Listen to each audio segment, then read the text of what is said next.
শুনলাম এবার ঢাকা ১৯ আসনে এনসিপি থেকে নতুন একজন মুখ দাঁড়িয়েছে, ফয়সাল মাহমুদ। কিন্তু এত এত পরিচিত নেতা থাকতে আমি কেন ফয়সাল মাহমুদকে ভোট দিব? কথা ঠিক, আমরা রাজনীতিতে নতুন, কিন্তু আমরা দেশের সমস্যাগুলোতে নতুন না।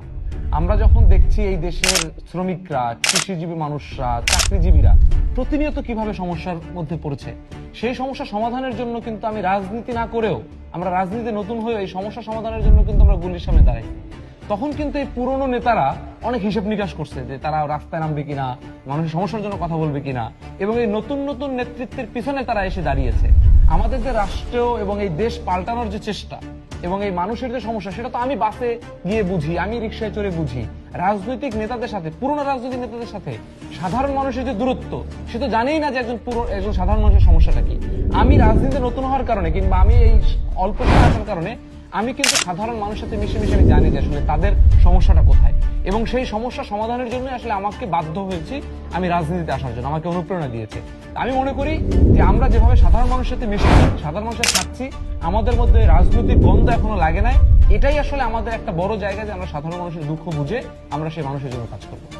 ধরে নিচ্ছি আপনি সংগ্রাম করে উঠে এসেছেন, আপনি জানেন সমস্যাগুলো কি, কিন্তু আপনি যখন এই রাজনীতির বাবলটার মধ্যে আবার ঢুকে যাচ্ছেন, তখন আপনি পুরনোদের মতো হয়ে যাবেন না, তার নিশ্চয়তা নেই। যেমন আপনি আমি একসাথে আন্দোলন করছি, সংগ্রাম করছি, এই যে আমাদের যে জেনারেশন, এই জেনারেশনটা চরিত্র আছে, সে কাউকে আসলে পুরনোর মতো হলে তাকে টিকে থাকতে দিবে না।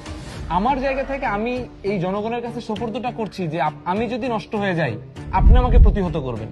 আমি কিন্তু জনগণের সাথে দূরত্বটা রাখছি না, আমার বিচারটা মানুষ করবে। আমি এটা বলতে পারবো না যে আমি ফেরেশতা, অন্যদের মতো আমার হওয়া সম্ভবই না, আমি অনেক কিছু, এটা বললে তো এর কোনো ভিত্তি নাই।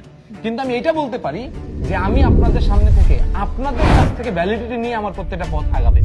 যখন ভ্যালিডিটি আপনি, যখন ভ্যালিডিটি আমার সাধারণ মানুষ, জনগণ, তখন কিন্তু ওই মানুষ আমাকে বাধ্য করবে আমাকে ঠিক থাকতে, অথবা আমাকে এখান থেকে বের করে দিতে।